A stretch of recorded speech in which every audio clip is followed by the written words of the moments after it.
Fondation Culture et Diversité est la fondation d'entreprise de Fimalac, créée en 2006 par Marc Ladré de la Charrière. Et notre action repose sur la conviction forte que la pratique artistique, que la sensibilisation culturelle permettent de mieux vivre ensemble. Et donc notre mission, c'est l'accès aux arts et à la culture pour les jeunes issus des milieux modestes. Adolescent, Jamel Debbouze, à Trappes, dans son collège, a eu l'opportunité de participer aux premiers ateliers d'impro qui étaient donnés par quelqu'un qui s'appelle Alain Degois, dit Papy. Alors un match d'improvisation, c'est une pratique hybride, c'est entre le sport et le théâtre. Il y a deux équipes qui vont s'affronter dans un espace de jeu qu'on appelle patinoire, qui ne se connaissent pas vraiment. Ce qu'ils connaissent, c'est les modalités du jeu, pour rencontrer l'autre et pouvoir jouer avec lui, pour continuer l'histoire. Évidemment, on sait l'impact que ça a eu sur la vie de Jamel Debbouze et des années plus tard, il entend parler de ce que fait la Fondation Culture et Diversité, de notre engagement envers les jeunes. Et donc il vient voir Marc de la Charrière et il lui propose que nous montions ensemble un trophée d'impro qui va permettre à de très nombreux collégiens issus de l'éducation prioritaire ou des zones rurales de découvrir et de pratiquer l'improvisation théâtrale. Et c'est ainsi qu'est né le trophée d'impro Culture et Diversité. Aujourd'hui, le trophée, c'est 31 compagnies professionnelles qui œuvrent sur le terrain. C'est 30 heures d'atelier par collège, plus l'organisation des matchs d'improvisation théâtrale avec les jeunes. Et tout ça sur tout le territoire national, dans chaque région de France métropolitaine et sur l'île de la Réunion.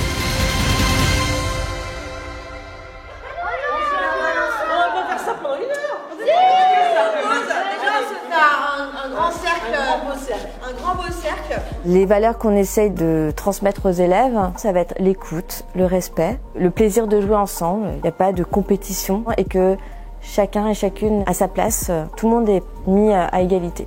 Ça, c'est hyper important. Ça ouvre à la culture pour les élèves dans le sens où plus tu lis, plus tu t'intéresses à plein de choses et meilleurs seront tes impros parce que tu vas nourrir tes impros avec tout ça. On essaye de faire des partenariats avec des salles de théâtre aussi. Donc là, par exemple, on a emmené un groupe visiter une salle de spectacle. Cet atelier permet ça. Pas seulement de faire des ateliers d'impro, mais aussi d'aller en dehors et de découvrir ce que c'est que les coulisses d'un spectacle, comment ça fonctionne et tout ça. Et puis il y a même des élèves qui continuent l'improvisation maintenant qui sont adultes et majeurs. Donc c'est vrai que pour ça, c'est top. J'ai 19 ans, j'ai commencé l'impro à 14 ans avec le trophée Culture et Diversité. Et du coup, maintenant, je suis intervenant pour donner du coup des cours d'improvisation à des jeunes collégiens. Et donner des cours, j'avoue que j'y aurais jamais pensé parce que je suis pas très à l'aise avec les plus jeunes, on va dire. Bah finalement, ça se passe très bien et de voir qu'ils s'amusent, qu'ils passent du bon temps, en fait, c'est trop bien. Bon, moi j'abandonne. Attends, mais laisse pas tout seul, je vais pas y arriver. Merci, fin la première séance. Avant de faire de l'impro, j'étais plutôt timide, un peu, et ça m'a un peu libérée. Je suis un peu plus calme qu'avant, en vrai. J'étais vraiment hyperactif.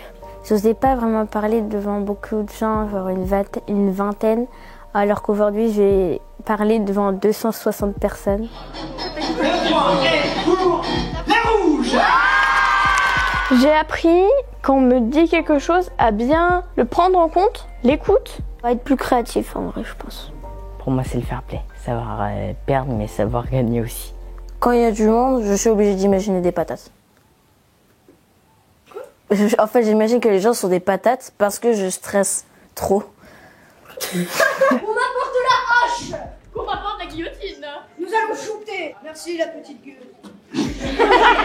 Je crois qu'ils acquièrent un petit peu en vocabulaire, en assurance en eux, et en tout cas c'est une bonne compétence pour l'oral. Ils arrivent plus facilement à créer des histoires, à structurer des phrases, à aller de l'avant. Il faut que ça se fasse dans tous les collèges, ça devrait être une discipline à part entière dans les établissements.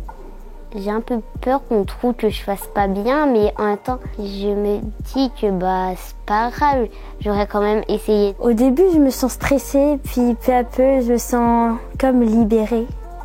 Je me sens libre, je me sens à l'aise. J'ai eu des amis. C'est magique. Je pense être comédien plus tard. Tout a été génial en impro. Il n'y a rien que j'ai pas aimé.